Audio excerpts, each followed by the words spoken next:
problema que Dios no pueda resolver. No hay montaña tan alta que no pueda mover. No existe oscuridad que no pueda alumbrar, ni una tormenta que Él no pueda calmar.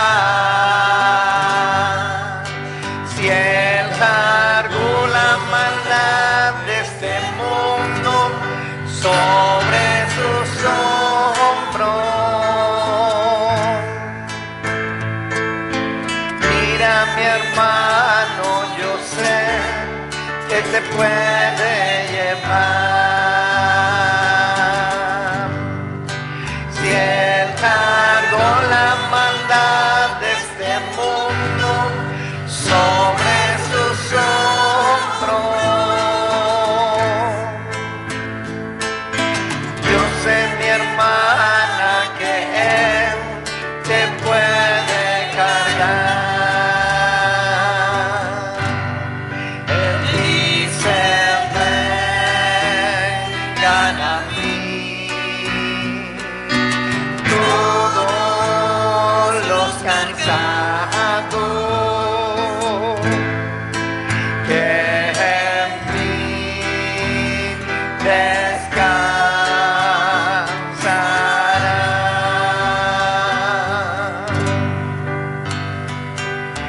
No hay problema que Dios no pueda resolver.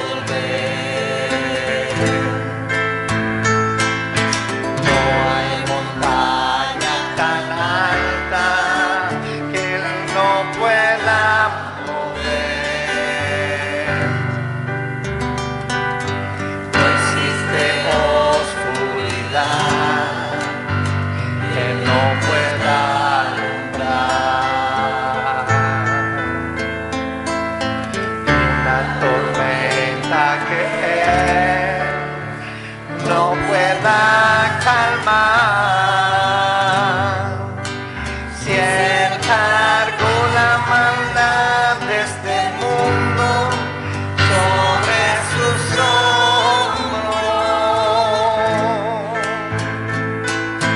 mira mi hermano, yo sé que Él te puede llevar. Si Él cargó la maldad de este mundo sobre sus hombros,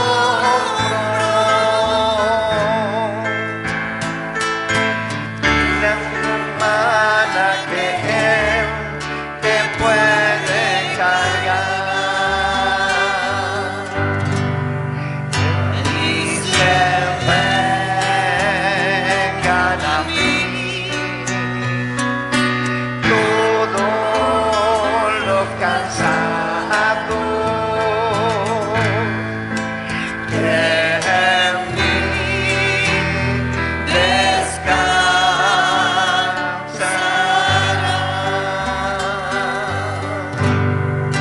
Si Él cargó la maldad de este mundo sobre sus hombros, yo sé mi hermano que Él te puede cargar. Si Él cargó la maldad de este mundo sobre sus hombros, yo sé mi hermana que Él te puede cargar. Te puede cargar. No hay problema que Dios no pueda resolver. Aleluya.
quiera orar al Señor en esta mañana.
sea gloria, honra.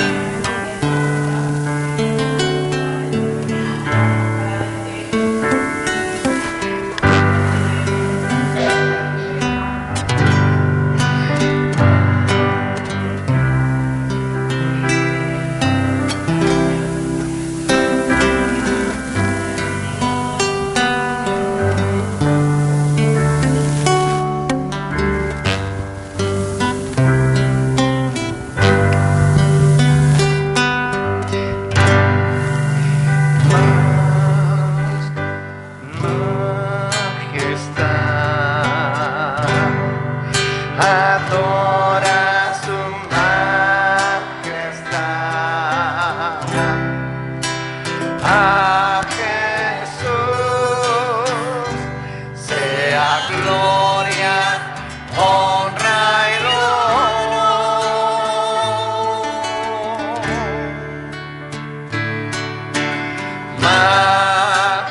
majestad, reino y autoridad fluyen del trono hacia su pueblo a encantar,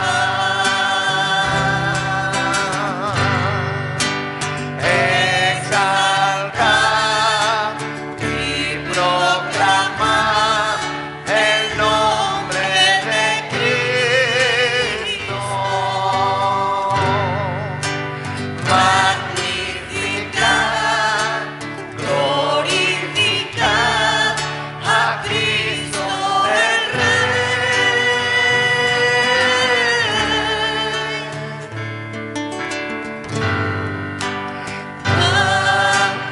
Majestad, adora su majestad. Jesús quien murió se glorificó, de reyes el Rey.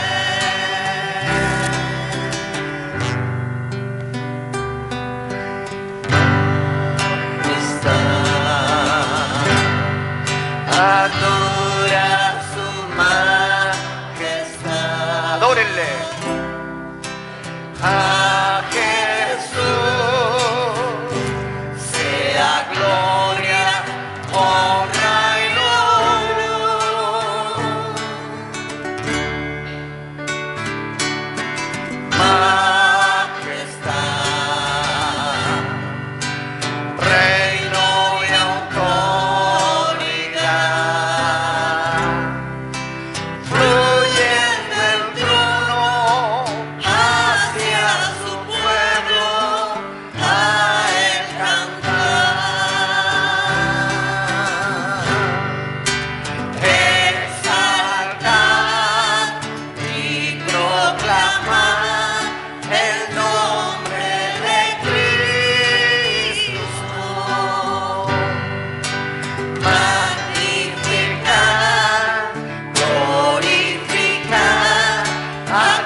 Aleluya. Te adoramos y te bendecimos, Señor del cielo y de la tierra, porque no hay nadie como tú, Señor. Tú eres el único. Con solo el poder de tu palabra hiciste los cielos y la tierra y todo lo que en ellos hay. Tú eres el que nos sostienes cada día con tu mano poderosa. Y nosotros te lo agradecemos de todo nuestro corazón. Queremos, oh Dios, que a través de tu palabra tú nos muestres el camino por el que tú quieras que nosotros debemos seguir. Que cada día, Señor, ilumine nuestros corazones. Que toda gloria y honra sea para ti, Señor. Muéstrame, Señor, tus caminos y haz que tu senda pueda encontrar. Muéstrame, Señor, tus caminos y haz que tu senda pueda encontrar, porque yo estoy cansado de los míos y no quiero más luchar. Muéstrame, Señor, tus caminos y haz que tu senda pueda encontrar. Como una oración, porque yo estoy cansado de los míos y no quiero más luchar. Muéstrame, Señor, tus caminos y haz que tu senda pueda encontrar. Una vez más. Muéstrame, Señor, tus caminos y haz que tu senda pueda encontrar. Muéstrame, Señor, tus caminos y haz que tu senda pueda encontrar, porque yo estoy cansado de los míos y no quiero más luchar. Muéstrame, Señor, tus caminos y haz que tu senda pueda encontrar.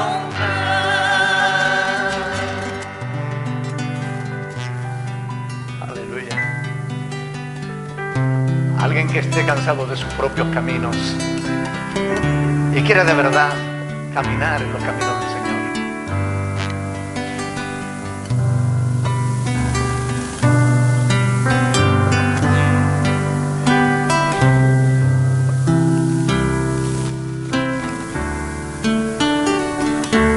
Señor, en esta mañana quiero darte gracias, Señor. Cada día, Señor, me das fuerza. Tú sabes, Señor, cuántas veces, Señor, fallo.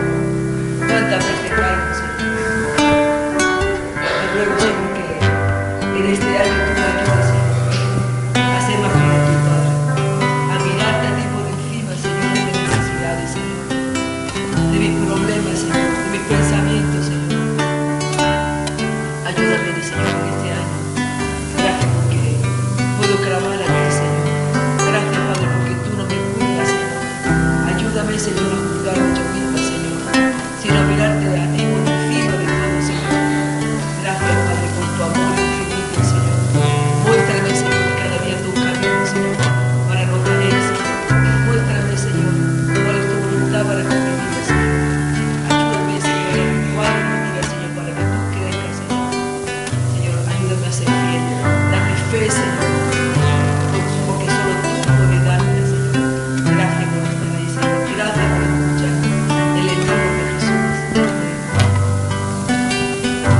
damos gracias, Señor, por habernos dejado tu palabra escrita, que es lámpara a nuestros pies y lumbrera a nuestro camino. Pero muchas más gracias por haber dejado tu Espíritu en nuestras vidas, que nos guía a toda la verdad. Llévate la gloria y la honra, ahora y siempre, en el nombre de Jesús. Amén. Pueden sentarse, mis hermanos.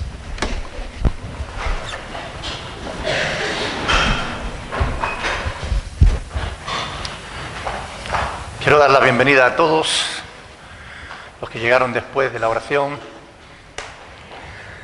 Vamos a pedir a los sugieres, por favor, que pasen por aquí al frente para pasar a recoger la ofrenda. Y vamos a disponer nuestro corazón para seguir alabando al Señor de esa manera también.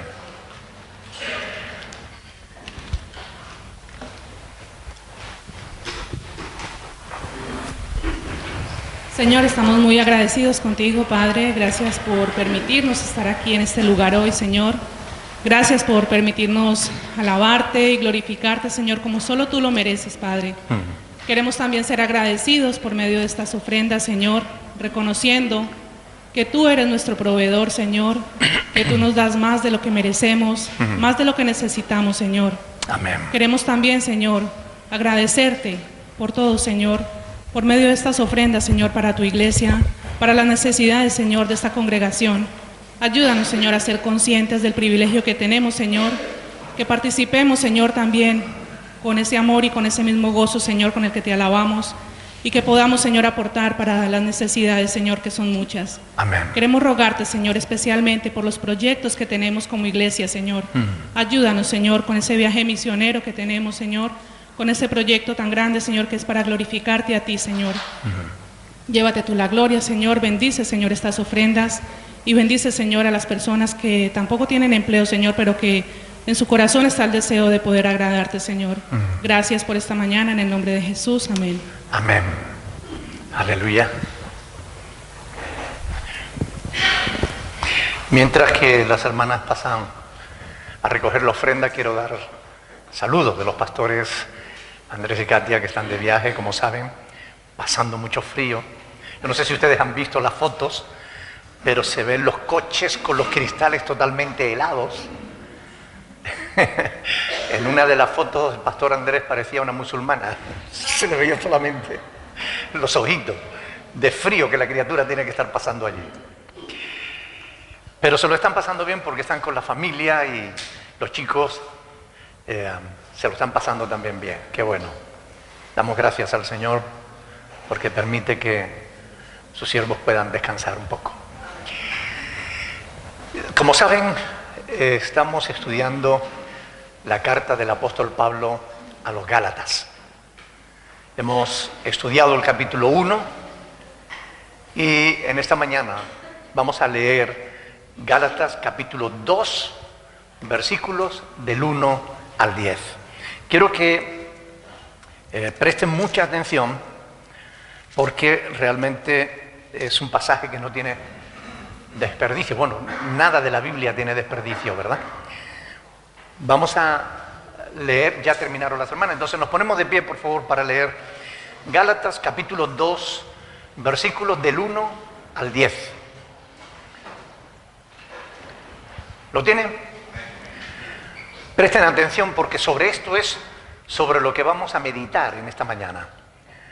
Después, dice Pablo, pasados 14 años, subí otra vez a Jerusalén con Bernabé, llevando también conmigo a Tito. Pero subí según una revelación y para no correr o haber corrido en vano, expuse en privado a los que tenían cierta reputación el evangelio que predico entre los gentiles. Mas ni aun Tito, que estaba conmigo, con todo y ser griego, fue obligado a circuncidarse.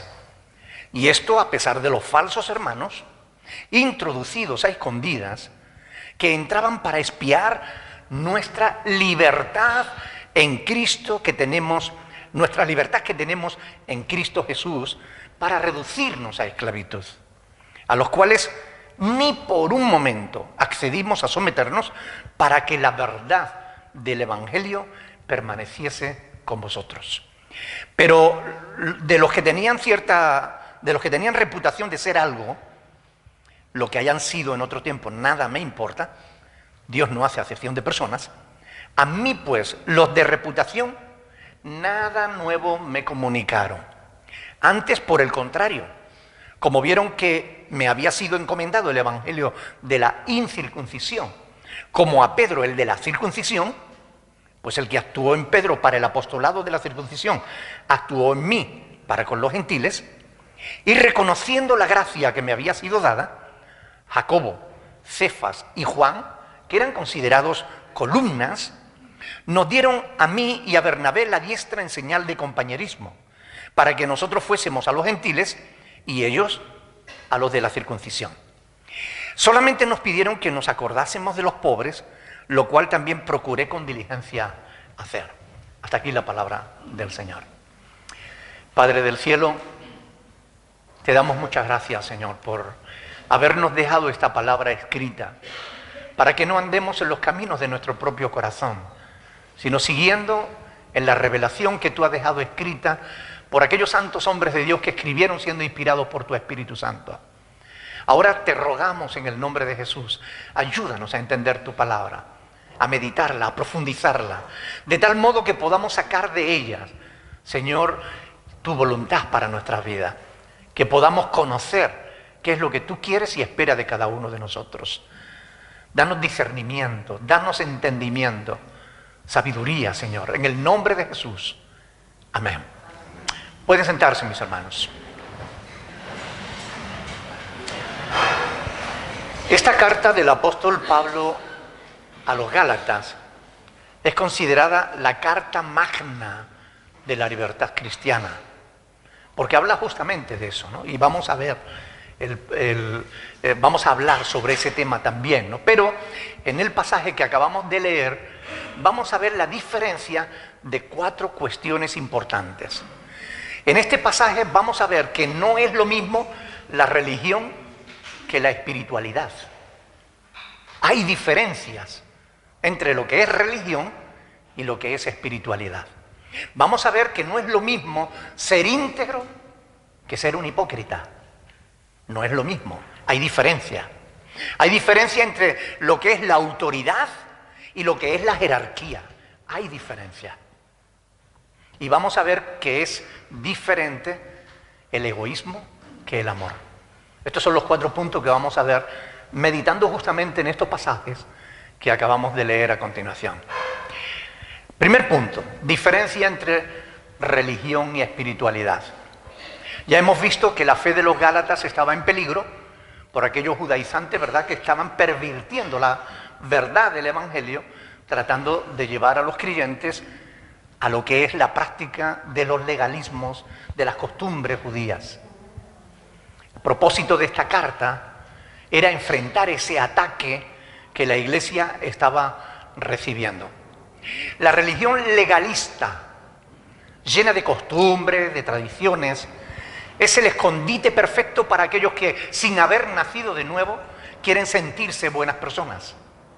Para aquellos que, sin haber tenido una verdadera experiencia espiritual, quieren tranquilizar sus conciencias. Por eso buscan una religión siguiendo ciertos ritos, ciertas costumbres, y ya se sienten como que están justificados delante de Dios.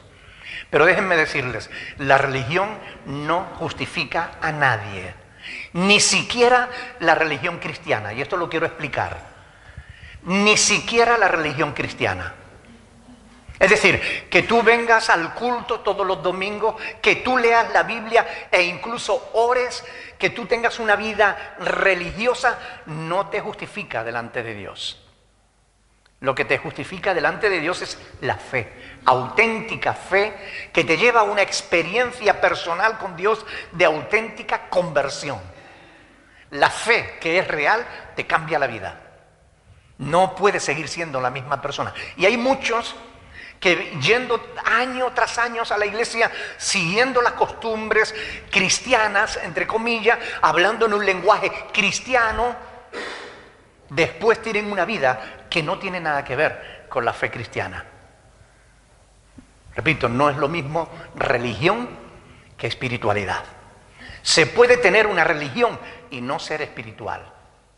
Y se puede ser espiritual sin parecer religioso. Y esto es importante que lo entendamos, porque tenemos que asegurarnos de que estamos siendo espirituales y no cayendo en una religión. Hay quienes salieron de la Iglesia Católica, entraron en la Iglesia Evangélica y siguen sin haber nacido de nuevo, sin haberse convertido, siguen sin tener una verdadera, auténtica experiencia espiritual. Gente vacía. En Marcos capítulo 7, el Señor Jesús enfrentó a los religiosos de su tiempo. Es un pasaje que todo cristiano debiéramos conocer. Miren, Marcos capítulo 7, vamos a ir a verlo. En este pasaje, Jesús le está diciendo, desde el versículo 1 hasta el versículo 9, Jesús les está diciendo a los judíos de su tiempo, a los fariseos, que eran muy estrictos en el cumplimiento de su religión. Ellos seguían al pie de la letra. Bueno, fíjense cómo eran de estrictos, que Dios había puesto 613 mandamientos en la ley de Moisés. La ley de Moisés contiene 613 mandamientos. Bueno, pues ellos tenían multitud de mandamientos más que no eran mandamientos de Dios, pero que ellos mismos se habían autoimpuesto esos mandamientos. Por ejemplo, Dios había impuesto el día de reposo. Bueno, pues ellos habían puesto que no se podía andar más de un determinado número de pasos, o que no se podía hacer más de una determinada esfuerzo, no se podía coger más de un determinado kilos. Es decir, habían puesto numerosas tradiciones, mandamientos humanos que nada tenían que ver con la verdad de Dios. Pero ellos, por el cumplimiento de esa religión, se sentían justificados delante de Dios. Miren lo que dice el Señor Jesús. Versículo 1 de Marcos capítulo 7. Dice, se juntaron a Jesús los fariseos y algunos de los escribas que habían venido de Jerusalén, los cuales, viendo a algunos de los discípulos de Jesús comer pan con manos inmundas, esto es, no lavadas, los condenaban. Porque los fariseos y todos los judíos, que dice, aferrándose a la ley de Dios, no, dice, aferrándose a la tradición de los ancianos, si muchas veces no se lavan la mano, no comen. Y volviendo de la plaza, si no se lavan, no comen. Y otras muchas cosas hay que tomaron para guardar, como los lavamientos de los vasos de beber, de los jarros, de los utensilios de metal, de los lechos. Le preguntaron pues los fariseos y los escribas, ¿por qué tus discípulos no andan conforme a la tradición de los ancianos, sino que comen pan con manos inmundas? Y respondiendo él les dijo, ¿qué les dijo? ¿Les llamó buenos discípulos? ¿Les llamó gente espiritual? No, ¿cómo les llama? Hipócritas. Hipócritas. Y además en público. Y delante de todo el mundo. ¿No fue un acto de falta de amor por parte de Jesús? ¿No fue muy duro en ese momento? Llamar hipócrita en la cara y en público a aquellos hombres que tanto se esforzaban por agradar a Dios. No fue ningún acto de falta de amor. Falta de amor hubiera sido dejarlos en su mentira, dejarlos en la vanidad de su religión. Fue un acto de amor llamarles hipócritas y tratar de remover sus conciencias para que se convirtieran de sus tradiciones al Dios vivo.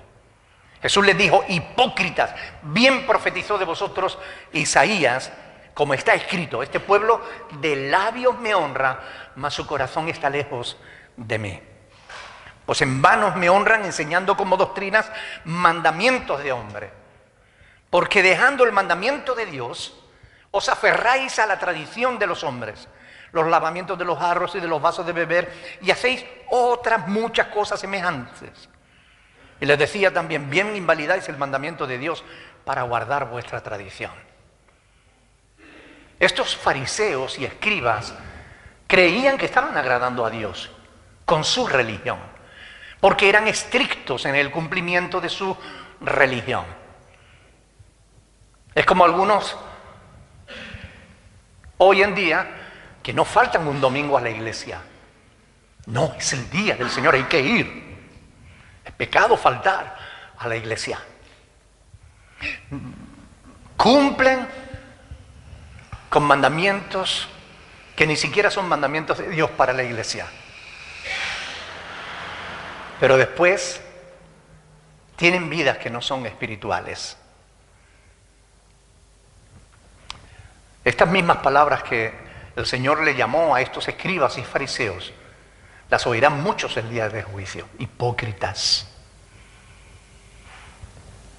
Me alabáis de labios, pero vuestro corazón está lejos de mí. Puesto que no solo los gálatas estaban corriendo ese peligro de desviarse de la verdad, sino que también todos nosotros, los que estamos aquí y los que nos ven a través de los vídeos, todos corremos el riesgo de caer en la religión y de no ser espirituales. Por eso tenemos que prestar atención a estas cuestiones, porque son importantes para nuestra vida, porque Dios no busca religiosos, busca gentes que le adoren en espíritu y en verdad, es decir, gente espirituales. Dios no busca religiosos. Para no cambiar nuestro sincero amor a Dios por un legalismo vacío, hueco, que no sirve para nada, que no salva a nadie, que lleva a una vida de rituales, a una vida de amargura, que les esclaviza a una religión que no les salva. Para no caer en eso, yo les pregunto, ¿realmente ustedes quieren ser hipócritas o quieren ser espirituales? Respóndanse a sí mismos, pero con sinceridad. ¿Quieren ser hipócritas? ¿Quieren escuchar esas palabras de labios del Señor el día que ustedes se presenten delante de Él? ¿O quieren escuchar otras palabras diferentes? Bien, buen siervo y fiel. Por medio de esta carta, Pablo nos enseña que hay diferencia entre ser un legalista, entre ser un religioso y ser espiritual. En la religión, el hombre es el centro. El hombre y su esfuerzo por llegar a Dios es el centro de la religión. En la espiritualidad, Dios es el centro. Él y su esfuerzo por salvarnos. Él. Hay diferencia entre la religión y la espiritualidad. Dios alcanza al ser humano por medio de su amor inmerecido, porque no lo merecemos. Creo que Horacio lo decía esta mañana, ¿verdad? No lo merecemos, pero damos gracias a Dios de que no nos quedamos solamente con lo externo de la fe, sino que vamos al meollo, al corazón. Y es que Dios ha sido tan bueno que a Él le ha placido regalarnos como un don la salvación. Un don que Dios nos da solamente por confiar en Él, por medio de la fe. Ese es el evangelio que Pablo predicaba. Lo único que Dios demanda es que renuncies a tus propios esfuerzos por agradarle. Que renuncies a tus propios esfuerzos por agradar a Dios. No lo vas a conseguir. Nunca agradarás a Dios en tus propias fuerzas. Debes confiar plenamente en la misericordia y en el amor de Dios. Es la gracia de Dios la que te salva. Es el amor de Dios que entregó a su Hijo porque Él sabía que tú no ibas a poder cumplir con la ley. Solamente confiando en Dios podrás andar en el temor de Dios que te santifica, que te aparta de todo mal. Por eso Pablo escribió esta carta para aclarar estas cuestiones que son de vital importancia para la salvación. Pablo desmiente a aquellos falsos maestros que intentaban poner a la iglesia bajo el yugo de la esclavitud religiosa, bajo el yugo de una religión, como digo, que no salvaba. Ya hemos visto la diferencia entre la gracia y el legalismo. Ahora estamos estudiando esta carta y vamos a ir viendo aún más la diferencia entre la religión y la espiritualidad. Versículo 1 de Gálatas capítulo 2. Dice ahí, después, pasados 14 años, subí otra vez a Jerusalén. Este no era el primer viaje de Pablo a Jerusalén, por eso dice, subí otra vez. En el primer capítulo él nos habla de un primer viaje a Jerusalén, pero este es otra vez, este es otro viaje de los que él hizo a Jerusalén. Pero es interesante, si ustedes prestan atención a los detalles de la Escritura, aprenderán un montón de cosas interesantes. Es interesante que Pablo tardara 14 años en volver a Jerusalén, cuando lo normal era que todos los judíos fueran al menos 3 veces al año para celebrar las grandes fiestas judías. ¿Por qué Pablo no fue en 14 años a Jerusalén? No fue por la persecución. Fue porque Pablo había entendido que él ya no tenía que estar cumpliendo la ley para agradar a Dios. Ya él no estaba bajo el yugo de la esclavitud, del legalismo. Porque allá donde él estuviera, fuera en Antioquía, en Corinto, en cualquier sitio, en cualquier lugar donde él estuviera, él sabía que Dios estaba allí y que allí él podía adorar a Dios. No tenía que viajar hasta Jerusalén para adorar a Dios allí. Qué curioso, ¿no? Hoy en día hay muchos que todavía sueñan con su viaje a Jerusalén, como si Dios solo estuviera en Jerusalén. Pero Dios está aquí también. ¿Lo creen o no? Y en cualquier lugar donde nosotros estemos. No necesitamos bajar o subir a Jerusalén. Es acá Dios está con nosotros. Como veremos en el capítulo siguiente, Pablo tenía claro que la ley no salvaba a nadie, que la ley no justificaba a nadie. Y en el capítulo 3 veremos, cuando lleguemos al capítulo 3, bueno, ahí vamos a encontrar palabras muy fuertes del apóstol Pablo contra el tema del legalismo. Maldito todo aquel que confía que está bajo la ley, ¿no? Porque todos los que dependen de la ley están bajo maldición, dice Pablo. Porque Cristo nos redimió de la maldición de la ley. Está ahí el capítulo 3, lo dice el apóstol Pablo, ¿no? Y vamos a meditar en esas cosas cuando lleguemos al capítulo 3. Pero ahora tenemos con que Pablo surge una pregunta. ¿El evangelio que predica Pablo era el mismo que estaban predicando los apóstoles o era un evangelio diferente? Y ahora, Hechos de los Apóstoles relata que en Antioquía pasó exactamente lo mismo que en Corinto y que lo que ahora estaba pasando en los Gálatas. Es decir, que aquellos judaizantes habían llegado y estaban trastornando la verdad del evangelio, tratando de llevarles otra vez a la ley mosaica. Pero cuando sucedió eso, cuando llegaron a Antioquía, dice la palabra de Dios que hubo allí un problema. Bueno, vengan conmigo a Hechos capítulo 15. Este es otro de esos pasajes que todos debieran conocer porque no tiene, dice versículo 1 del capítulo 15. Fíjense bien.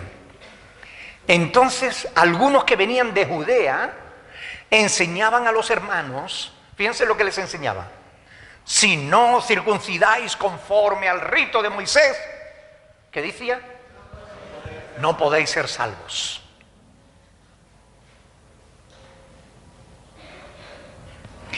Como Pablo y Bernabé tuviesen una discusión, escuchen bien, y contienda, ¿qué dice? No pequeña con ellos, se dispuso que subiesen Pablo y Bernabé a Jerusalén y algunos otros de ellos, a los apóstoles y a los ancianos, para tratar esta cuestión.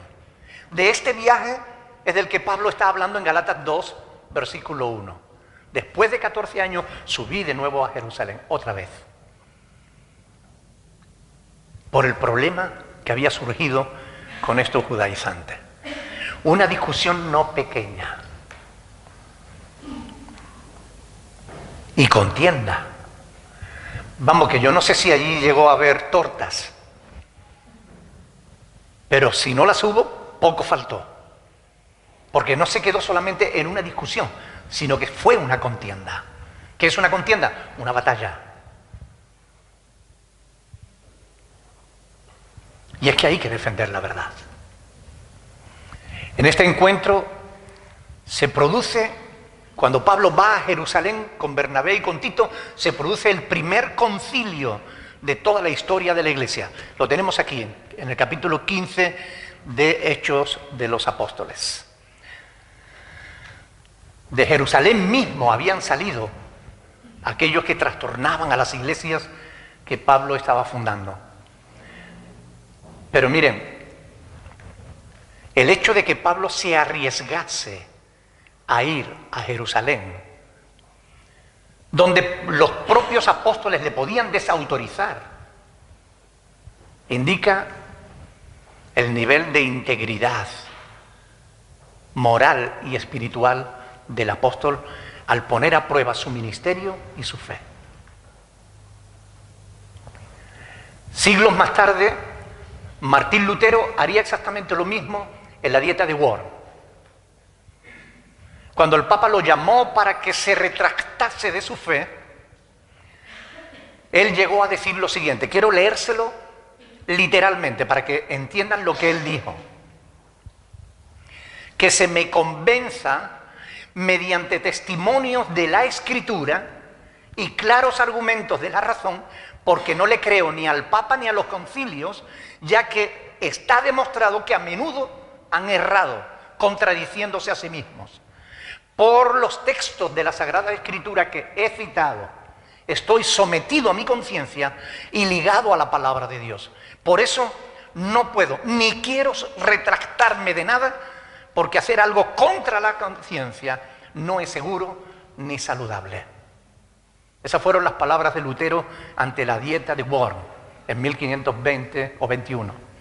Ambos, tanto Pablo como Lutero, estuvieron plenamente convencidos de la autenticidad de su fe.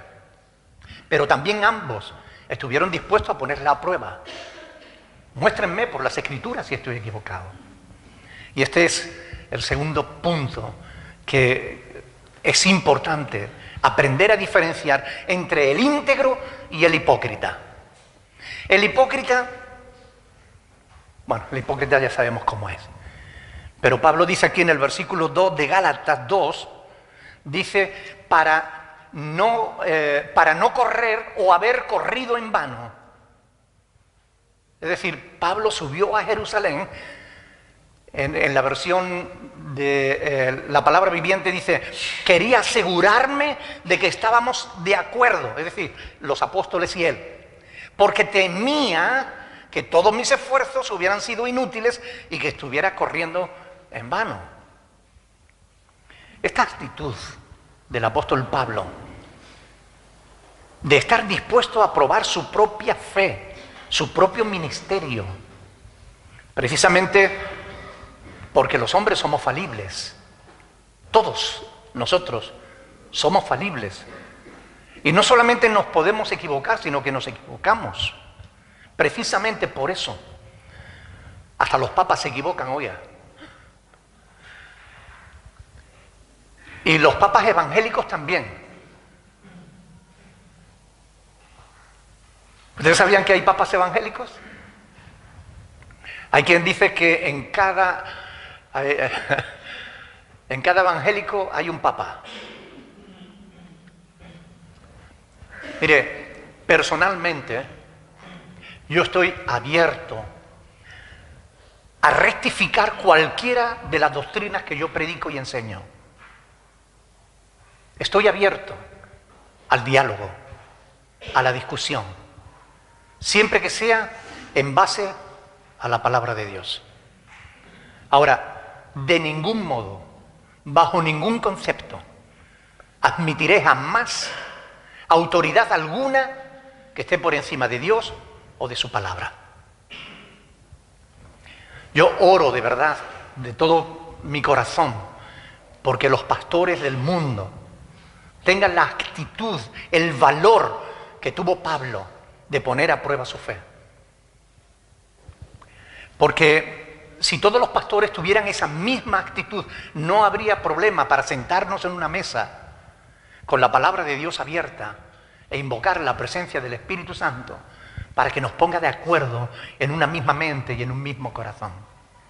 Porque sabemos que esa es la voluntad de Dios, que todos seamos de un mismo sentir, que todos hablemos una misma cosa. Eso está escrito en la palabra, es palabra de Dios.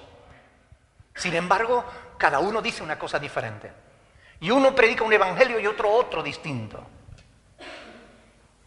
Porque no se tiene el valor de poner a prueba lo que se cree.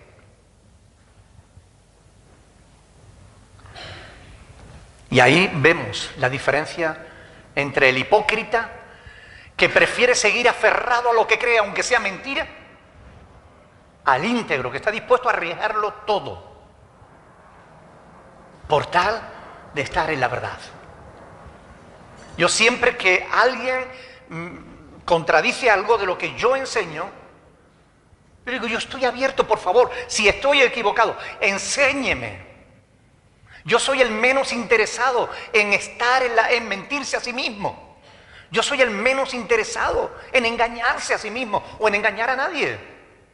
Porque yo sé que voy a estar un día delante de Dios y que Él va a tener que examinar mi vida y mi ministerio.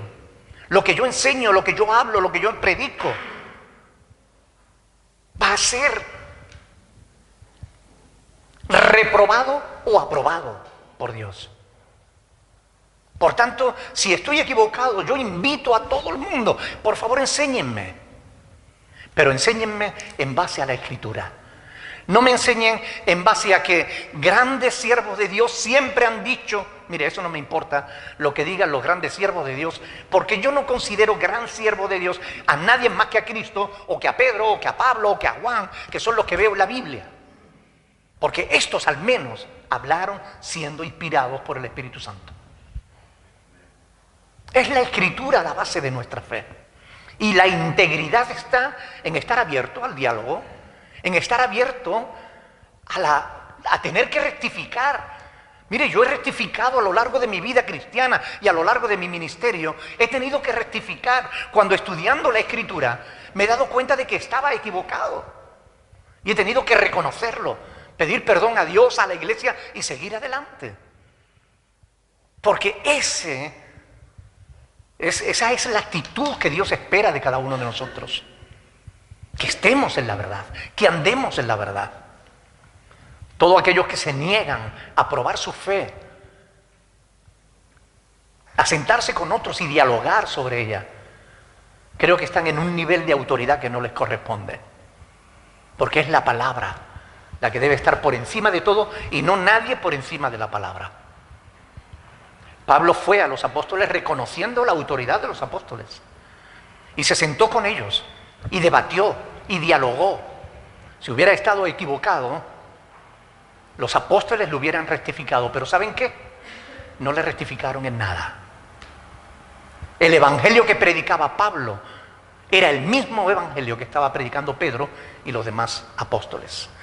Miren, me llama la atención que Pablo no escondiera a Tito, porque Tito era griego, ¿verdad? Fíjense en el versículo 3 dice, mas ni aun Tito que estaba conmigo, con todo y ser griego, fue obligado a circuncidarse. Los judíos y los judaizantes sabían que Tito era griego. Y ellos esperaban que al llegar Pablo con Tito allí, los apóstoles le obligaran a circuncidarse. Pero los apóstoles no obligaron a Tito a circuncidarse. Y ese argumento lo utiliza Pablo contra los judaizantes.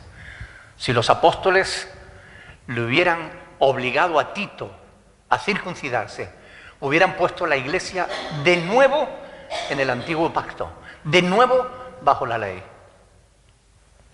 Y eso no era la voluntad de Dios. Y dice el versículo 4, y esto a pesar de los falsos hermanos introducidos a escondida que entraban para espiar nuestra libertad que tenemos en Cristo Jesús para reducirnos a esclavitud, a los cuales ni por un momento accedimos a someternos. Él estaba dispuesto a someterse a los apóstoles, si le hubieran demostrado por la Escritura que estaba equivocado. Pero no se sometió a los judaizantes, ni por un momento. Él habla de la libertad que tenemos en Cristo Jesús. Y no es la libertad de hacer lo que nos dé la gana. El cristiano no es libre para hacer lo que quiere. Es libre para hacer la voluntad de Dios. Porque cuando un cristiano dice yo soy libre y hago lo que me da la gana, eso no es libertad, eso es libertinaje. Y el cristiano no debe vivir el libertinaje, sino en la libertad con que Cristo nos hizo libres. Libres de todo yugo, de toda esclavitud, de todo vicio, de toda práctica que esclaviza. Libres, total y absolutamente libres. Mire, aparte del Señor Jesús, nadie pudo cumplir todos los mandamientos de la ley. Nadie. Y nosotros sabemos por Santiago que el que infringe uno solo de los mandamientos se hace culpable de todos. Pero solo Jesús pudo cumplir toda la ley. Pero nadie más. Bajo la ley ningún ser humano podía jamás justificarse delante de Dios. Jamás. Porque fallamos muchas veces. No una ni dos. A lo largo de nuestra vida le fallamos a Dios muchas veces. Por eso era imposible que por el cumplimiento de la ley ninguno de nosotros pudiésemos llegar a adquirir la salvación. Fue por eso que el amor de Dios envió a Jesús, para que Él ocupara nuestro lugar. Pablo se esforzó por mantener la pureza de la verdad, la pureza del Evangelio. Lo dice en el versículo 5. Tercera diferencia entre la autoridad y la jerarquía. En este pasaje del versículo 6, Pablo dice, pero los que tenían reputación de ser algo, lo que hayan sido en otro tiempo, nada me importa, Dios no hace acepción de personas, a mí, pues, los de reputación, nada nuevo me comunicaron. Esta palabra, esta frase que puede sonar sarcástica o incluso pareciera, ¿no?, que estuvieran menospreciando a los apóstoles, no es así. Lo que él estaba diciendo claramente es que los apóstoles no tuvieron que enseñarle nada. Él había recibido, como habíamos visto en el capítulo 1, el Evangelio de parte del mismo Señor. Pero al mismo tiempo era una advertencia. Él reconocía la autoridad de los apóstoles, pero no reconocía jerarquía. Porque en la iglesia no hay jerarquía. Está Cristo, que es la cabeza, y después todo lo demás. Y nosotros los pastores, que somos aquellos a los que los apóstoles delegaron el ministerio, tanto los apóstoles como los pastores, no somos superiores al resto de la iglesia. Somos iguales. Nosotros también fallamos a veces. Nosotros no tenemos más acceso a Dios que vosotros. Ay, pastor, ore usted porque a usted le escucha más el Señor. ¿Será porque yo oro más? Pero si tú oras, también Dios te escucha. Porque Dios no está sordo para ti y para mí está perfecto. Dios no escucha más a los pastores que a los miembros de la iglesia. No hay ninguna diferencia. Cuando tú oras, Dios te escucha también. Y cuando tú clamas, Dios te oye. No hay diferencia, no hay jerarquía. Dios lo deja claro en su palabra. Dios no hace acepción de personas. Para Él todos somos iguales. Pero el religioso rechaza el Evangelio precisamente por eso. Porque el hombre, sus capacidades quedan fuera. En el Evangelio de Cristo no hay jerarquía. No existe tal cosa como superior o inferior.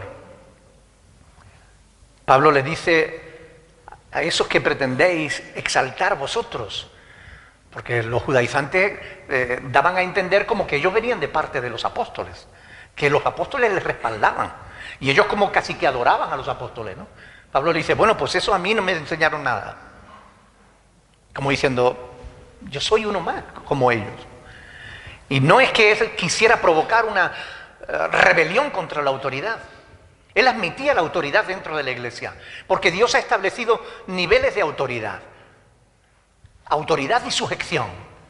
Los pastores tenemos autoridad sobre la iglesia y la iglesia tiene el deber de sujetarse a los pastores. Pero eso no significa que el pastor sea superior al creyente, ni que el creyente sea inferior al pastor. Significa que el pastor es más responsable delante de Dios por la labor que se le ha encomendado, nada más. Simplemente asumimos un mayor nivel de responsabilidad. Pero tú y yo somos iguales y yo y tú somos iguales. No hay jerarquía. Yo no tengo autoridad para mandarte. Tengo autoridad para enseñarte la verdad de la palabra de Dios. Incluso para aconsejarte, incluso para corregirte, si no te sometes a la voluntad de Dios. Pero tú te sometes o no. Es tu voluntad, es tu relación personal con Dios. Allá tú. Yo cumplo con mi obligación. Mi obligación es ejercer la autoridad que Dios me ha dado para guiaros a toda la verdad. La vuestra es sujetaos si queréis llegar a la verdad. Pero allá vosotros si no queréis sujetaros. Yo no tengo autoridad para obligaros. No hay jerarquía en la iglesia. Y esto es muy importante. Los apóstoles avalaron el evangelio de Pablo. Pablo cita a Cefas, a Juan, a Jacobo, porque realmente él los conocía. Y le dieron la mano en señal de compañerismo, de mutuo reconocimiento. Los apóstoles no le pusieron zancadillas a Pablo, ni Pablo se la puso a los apóstoles. Tampoco le impusieron a Pablo su interpretación de la Escritura. Se pusieron de acuerdo con la ayuda de Dios. Y le dieron la mano en señal de compañerismo.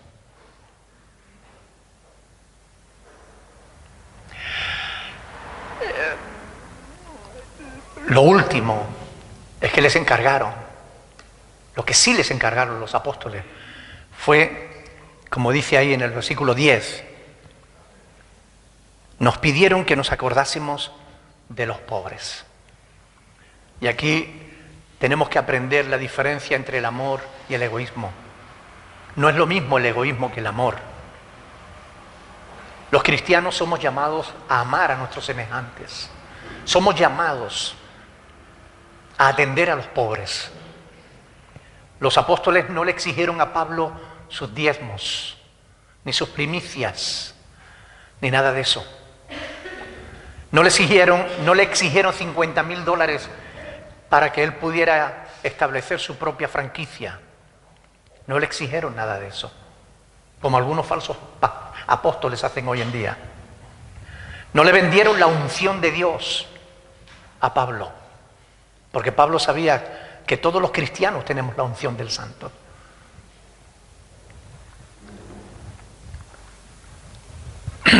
La iglesia de Jerusalén lo estaba pasando mal, debido a la persecución y debido al mero hecho de que por ser cristianos tenemos siempre, antes y hoy, más dificultad para encontrar trabajo. Y es algo inaudito, porque si los empresarios fueran inteligentes, exigirían que todos sus empleados fueran cristianos. Porque un cristiano no le va a robar, porque un cristiano va a ser responsable, va a cumplir con su labor, mientras que los no cristianos no. Pero Jerusalén estaba pasando necesidad, tenía hambre. Y Pablo se ocupó en todas las iglesias que él había fundado, de recoger una ofrenda para los creyentes de Jerusalén. El amor por el prójimo no puede ser meras palabras. Cuando el hambre llegó a Jerusalén, la iglesia sufrió más que cualquier otro grupo. Muchos cristianos hoy en día, huyendo del catolicismo romano, que ha convertido la obra social como algo que suplanta la obra de Dios, la obra espiritual. Ustedes saben que, por ejemplo, Cáritas o la obra social católica no tiene nada que ver con la fe, en realidad. Tiene que ver con obra social y punto. Huyendo de eso, muchos cristianos, muchas iglesias evangélicas se han negado a hacer obra social. Incluso hay pastores que dicen cosas tan burras, no lo puedo llamar de otra manera, como que la obra social no es responsabilidad del cristiano. Que eso es cosa de las autoridades, que el cristiano lo que tiene que hacer es predicar el evangelio y punto. Eso es una burrada de alguien que no conoce las Sagradas Escrituras. Porque tenemos en la palabra de Dios multitud de pasajes que nos dicen que si nosotros no atendemos la necesidad del pobre, nosotros acabaremos pobres. Que si no atendemos la necesidad del pobre, ni siquiera podremos heredar el reino de Dios, sino que iremos al infierno de fuego. Y eso está escrito en la palabra de Dios. Por si alguno quiere saberlo, Mateo capítulo 6, del 25 al 34, nos enseña cómo Dios se ocupa no solamente de nuestra espiritualidad, sino también de nuestras necesidades. Por eso nos dice, no os afanéis, porque comeréis o porque vestiréis. Dios se ocupa de eso. Busca primeramente el reino de Dios y su justicia, y lo demás te vendrá por añadidura. Pero Dios está ocupando ahí de nuestras necesidades materiales. Y más adelante, en el capítulo 25 de Mateo, del 31 al 46, ahí Dios dice claramente que el que no da de comer al hambriento, el que no viste al desnudo, ese irá al infierno de fuego. Mateo 25, 46. Está escrito en la palabra de Dios. Y Santiago 2, del 15 al 17, nos dice que si vemos a un hermano padecer necesidad y no le atendemos, ¿dónde está nuestra fe? Es una fe muerta que no sirve para nada. Por tanto, es diferente el egoísmo al amor. Los cristianos somos llamados al amor, no al egoísmo. Debemos estar siempre preparados para defender la verdad. No se trata de cuestiones de opinión. No se trata de discutir sobre palabrerías. Se trata de conocer la verdad, de conocerla en profundidad, para poder vivirla y ponerla por obra. Pero sobre todo, con un corazón dispuesto a tenerla en cuenta en nuestra vida. La palabra está escrita para nosotros, para nuestra enseñanza, dice Pablo. Debemos ponerla por obra, con el firme propósito de apartarnos de todo aquello que no agrade a Dios, con el firme propósito de hacer la voluntad de Dios. Mire, nosotros estamos ya terminando en el último día. Por cierto, vivan este día como si fuera el último del año. Porque es el último del año. Estamos terminando un año. Y dentro de unas horas vamos a comenzar otro. Como decía Horacio en la apertura del culto, es tiempo de hacer balance. Y nosotros debiéramos hacer balance. ¿Qué ha sido este año para nosotros? ¿Qué hemos hecho bien? ¿Qué hicimos mal? Tenemos que pensar en estas cosas. ¿Cuáles fueron los resultados de aquello que hicimos bien? ¿Y cuáles fueron los resultados de aquello que hicimos mal? ¿Qué queremos hacer para este nuevo año? Mire, yo quiero seguir firme en mi fe. Fiel a Dios y a la palabra que nos ha dejado escrita. Yo quiero seguir predicando el evangelio, enseñando la verdad. Yo quiero, sobre todo, vivir la verdad, ponerla por obra. Yo quiero agradar a Dios. No sé cuánto me quede de vida, no lo sé, ni tú tampoco lo sabes. No importa la edad que tenga. Pero lo que me quede de vida, yo quiero aprovecharlo haciendo la voluntad de Dios. Para que cuando llegue ante la presencia de Dios no tenga que avergonzarme. Hermanos, lean la palabra, oren a Dios para que les ayude a entenderla, exprímanla, porque está escrita para nuestra enseñanza. Vamos a ponernos de pie, vamos a orar al Señor en esta mañana. Hemos visto que no es lo mismo la religión que la espiritualidad. Así que oremos al Señor para asegurarnos de que estamos siendo espirituales y no religiosos. No es lo mismo la integridad que la hipocresía. No es lo mismo. Por eso tenemos que asegurarnos de que estamos andando en integridad. No es lo mismo la autoridad que la jerarquía. Los hombres ponen jerarquía, Dios no. Está Dios y todos los demás. Los hombres ponen jerarquía, Dios no. Y por último, no es lo mismo el amor que el egoísmo. No es lo mismo. Somos llamados a amar. Amar a nuestros hermanos. Amar a todos, incluso a nuestros enemigos. Porque Jesús lo enseñó así. En Gálatas 2 veremos más adelante que Él dice, en Gálatas 6, perdón, versículo 10 dice, haced bien a todos. Mayormente a los de la familia de la fe. Pero haced bien a todos. ¿A todos? ¿Mi vecino que da la...? Sí, a todos. Haced bien a todos.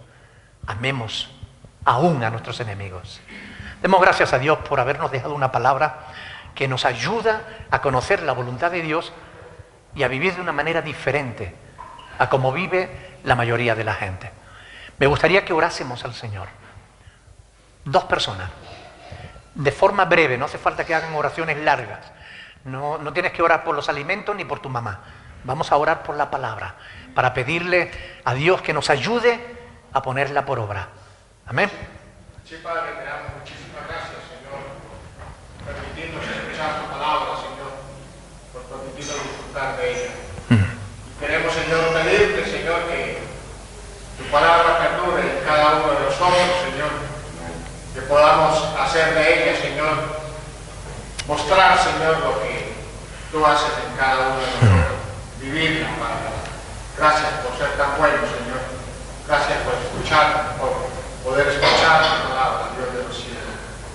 Quédate con nosotros, que el Espíritu Santo sea el que nos siga guiando, Padre. Amén. En el nombre de Cristo Jesús. Amén. Señor, te doy muchas gracias por la palabra de hoy, Padre Santo, porque nos da la oportunidad, Señor, de compartir estos momentos, Señor, en este último día del año, Señor, aclarando términos, Padre Santo, que han estado ahí permanentemente, Señor, pero que muchos pensábamos que los teníamos claros, Dios, pero realmente no, Señor. Ayúdanos a ser aquellas personas que tú quieres que seamos realmente, Padre Santo, y que estamos guiándonos en tu camino, Señor.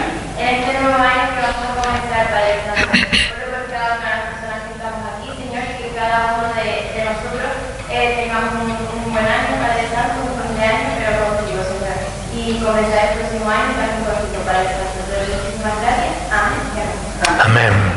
Muchas gracias, Señor, por esta hermosa oportunidad de estar juntos. Llévate la gloria, la honra y graba esta palabra, Señor, en nuestro corazón, en el nombre de Jesús. Amén. Pueden sentarse, mis hermanos.